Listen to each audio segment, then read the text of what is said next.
আসসালামু আলাইকুম শিক্ষার্থীবৃন্দু, তোমাদের সবাইকে স্বাগতম জানাচ্ছি অনলাইন ক্লাসে।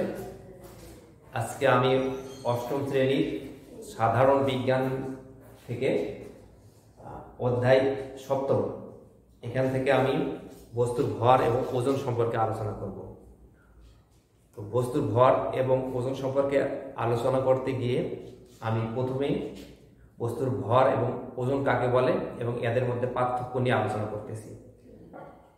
আমরা ব্ল্যাকবোর্ডে লক্ষ্য করি, বস্তুর ভর এবং ওজন বলিতে কি বুঝি? বস্তুর মধ্যে পদার্থের মোট পরিমাণকে ভর বলে।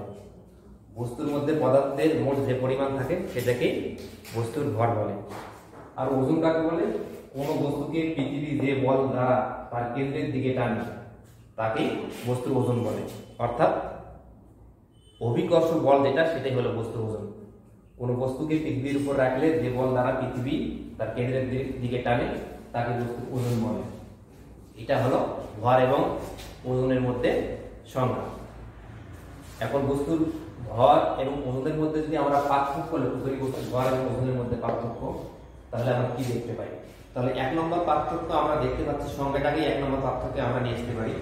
প্রথমেই বলা আছে বস্তুর মধ্যে পদার্থের মোট পরিমাণকে ভর বলে। কোনো বস্তুকে পৃথিবী যে বল দ্বারা তার কেন্দ্রের দিকে টানে তাকে বস্তুর ওজন বলে। এক নম্বর পার্থক্য। দুই নম্বর পার্থক্য পাচ্ছি আমরা, ভর মাপা হয় সাধারণ নীতি। বাজারে যে সাধারণ নীতি দেখা যায় সেই নীতি দিয়ে বস্তুর ভর মাপা হয়। আর ওজন মাপা হয় স্প্রিং নীতিতে। অর্থাৎ কোনো বস্তুকে যদি আমরা পৃথিবীর উপরে ভূপৃষ্ঠের উপরে যদি ঝুলিয়ে না দেই তাহলে তার ওজন মাপা যায় না। এই জন্য ওজন মাপার জন্য দরকার আমাদের স্প্রিং নীতি। তিন নম্বর হচ্ছে ভরের এসআই একক কিলোগ্রাম। অর্থাৎ ভরের আন্তর্জাতিক একক হচ্ছে কিলোগ্রাম বা কেজি।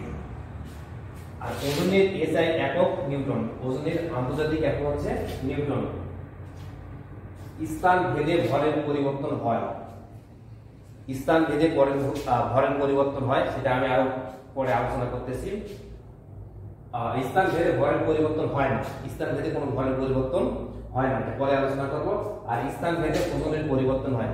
পৃথিবীর বিভিন্ন স্থানে বস্তুর ওজন বিভিন্ন হয়, এটা আমরা সম্পর্ক থেকে আলোচনা করব। তো এই ছিল বস্তুর ভর এবং ওজনের মধ্যে পার্থক্য। এখন আমরা বস্তুর ভর এবং ওজনের মধ্যে সম্পর্ক সম্পর্কে জানব।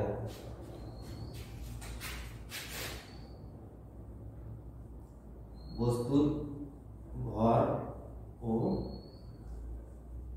ওজনের মধ্যে সম্পর্ক। বস্তুর ভর যদি হয় m, ওজন যদি হয় w,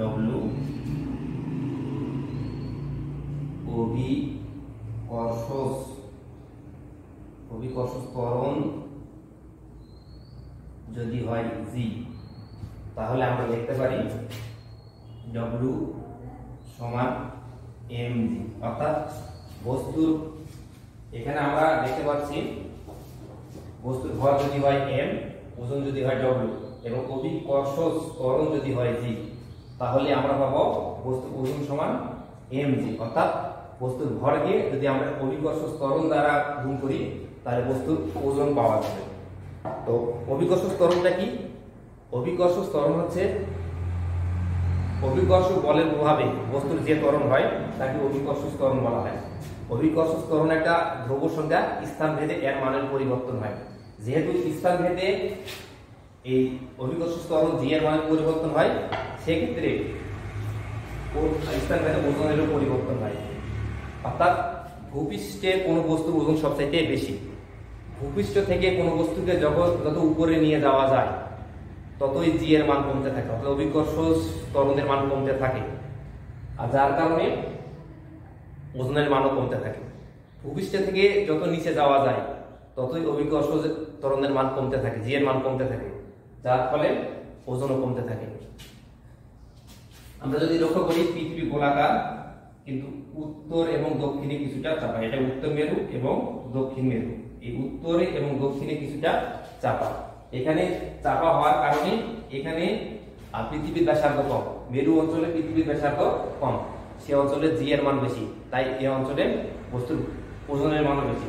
কিন্তু বিষুবীয় অঞ্চলে, এই বিষুবীয় অঞ্চলে পৃথিবীর ব্যাসার্ধটা বেশি, যে কারণে জি এর মান কম, আর জি এর মান কম হওয়ার কারণে বস্তুর ওজনও কম। আমরা যদি কোনো বস্তুকে ভূপৃষ্ঠ থেকে পাহাড়ের চূড়ায় নিয়ে যাই তাহলে বস্তুর জি এর মান কমবে, সাথে সাথে বস্তুর ওজনও কমবে। যদি ভূপৃষ্ঠ থেকে মাটির নিচে নিয়ে যায়, পৃথিবীর কেন্দ্রের দিকে নিয়ে যায়, তাহলে ওজন কমতে থাকবে এবং পৃথিবীর কেন্দ্রে জি এর মান একেবারে শূন্য। আমরা যদি এই আলোকে যদি আমরা একটা অঙ্ক দেখি তাহলে কি পাচ্ছি?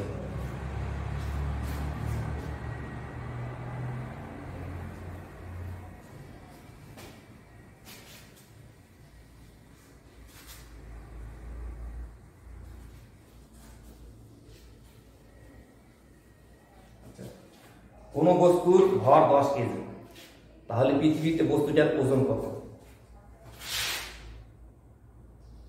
কোন বস্তুর ভর 10 কেজি, পৃথিবীতে ওজন কত? তাহলে এই আলোকে যদি আমরা অঙ্কটা আমরা সমাধান করি তাহলে আমরা পাবো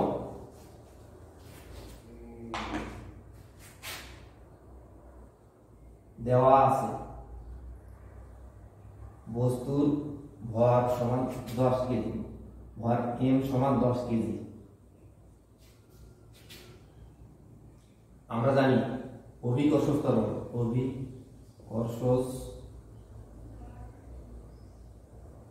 অভিকর্ষ ত্বরণ g সমান এর ধ্রুব সংখ্যা 9.8 নিউটন। বস্তুর ওজন W সমান ভর, আমাদেরকে বস্তুর ওজন নির্ণয় করতে হবে। এক্ষেত্রে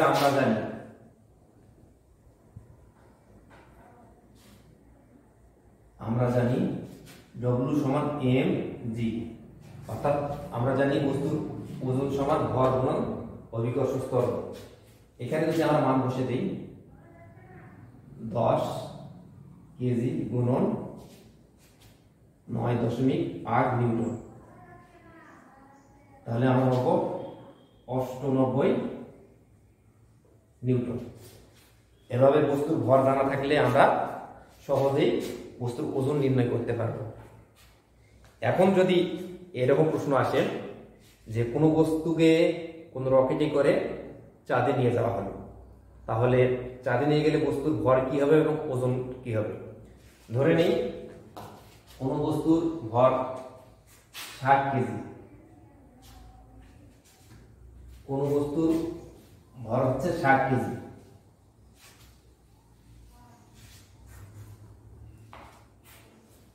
চাঁদে এর ওজন কত? চাঁদে এর ওজন কত? আমরা জানি যে স্থান ভেদে বস্তুর ভরের পরিবর্তন হয় না, তাই বস্তুর ভর পৃথিবীতে 60 কেজি হলে চাঁদেও এর ভর 60 কেজি হবে।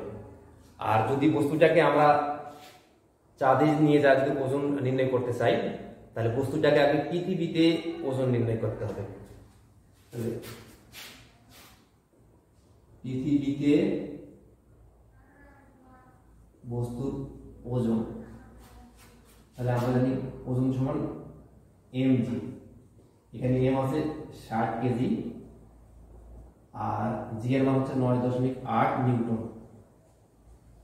এটা যদি আমরা গুণ করি তাহলে পাচ্ছি 88 নিউটন। এত নিউটন হচ্ছে পৃথিবীতে ওজন। এই বস্তুটাকে চাঁদে নিয়ে গেলে আর ওজন কত হবে?